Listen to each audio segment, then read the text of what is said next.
την ώρα της εξέτασης.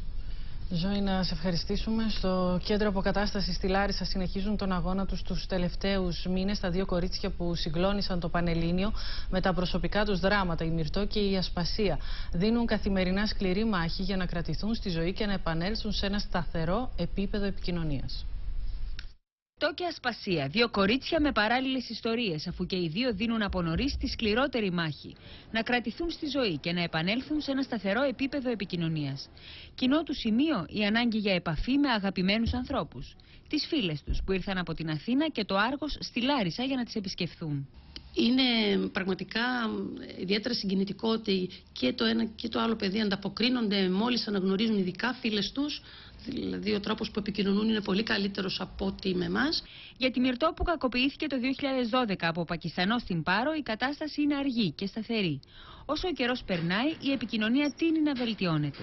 Μας αναγνωρίζει, αντιλαμβάνεται, συμμετέχει, έχει βελτιώσει η κινητικότητα κυρίως στο αριστερό άνω άκρο, προσπαθεί να επικοινωνήσει μέσω απλών εντολών στις οποίες ανταποκρίνεται παρκώς. Ο δρόμος είναι ακόμα μακρύς για τη 18χρονη Ασπασία, που δέχθηκε 2 σφαίρες στο κεφάλι από τον πατέρα της τον περασμένο Αύγουστο στο Άργος. Υπάρχουν στιγμές που φαίνεται να έχει πολύ καλή επαφή και να ανταποκρίνεται και να αντιδρά και να εκτελεί απλές εντολές, αλλά επί του παρόντος δεν έχουμε κερδίσει ακόμα σε αυτονομία ή λειτουργική κίνηση.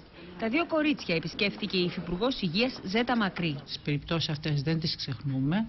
Εάν χρειάζεται και μπορούμε να είμαστε δίπλα σε αυτούς τους άτυχους πολίτες μας, και δεν πρέπει να μας απασχολούν τα θέματα αυτά μόνο όταν είναι στην επικαιρότητα. Αν και ο αγώνας είναι άνισος, οι γιατροί του Κέντρου Αποκατάστασης δεν εγκαταλείπουν το στόχο, συνεχίζοντας εντατικά τα προγράμματα θεραπείας στα δύο κορίτσια.